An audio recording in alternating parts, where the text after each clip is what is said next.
we start with a little mathematics involving the test of hypothesis technique that we were discussing regarding linear models. Let's quickly recall the setup. The setup was that I have some linear model, the general form y equal to x beta plus epsilon, the usual assumptions. I am making the normality assumption here. Whenever we perform test of statistics in linear models, we make the normality assumption.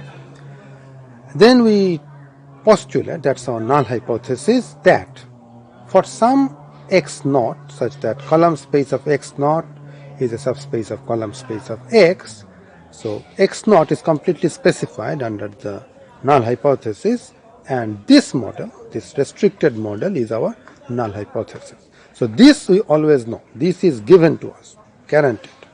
This is the null hypothesis, and the alternative hypothesis is this minus that. So this is like the universal space.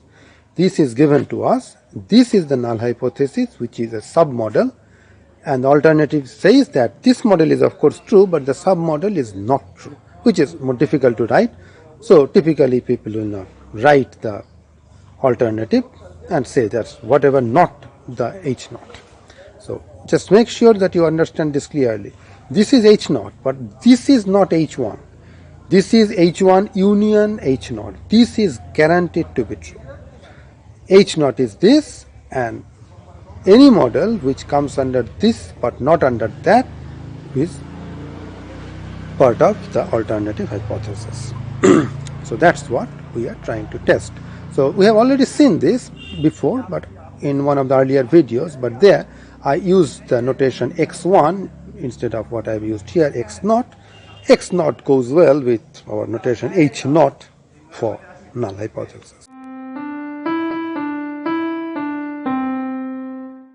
So I will quickly remind you about the thing that we had learned earlier about the geometric intuition of whatever we were doing.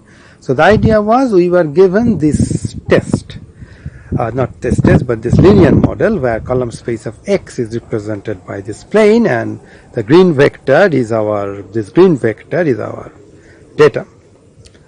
And we already have told you that this is a good fit. So that is our x.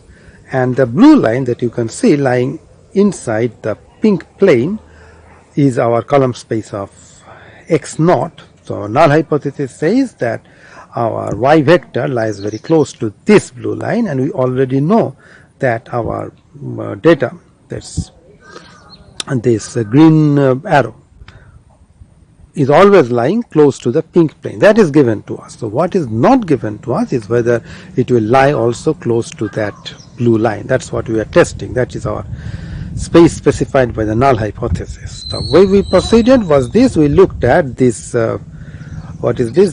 This error, the squared norm of this, that is our acceptable error. That was our RSS. And we looked at what is the perpendicular distance, the squared norm of the perpendicular dropped from the tip of the data onto our null space, not null space, the high space specified by the null hypothesis. Null space is something different. And so, and we look at the extra thing. So we try to measure the extra sum of squares, extra residual sum of square, using the unit specified by whatever is acceptable. Hence we have this RSS naught minus RSS. This is the additional sum of square that we have. We divide that by what is already acceptable, and we said intuitively we should reject null hypothesis if this is large.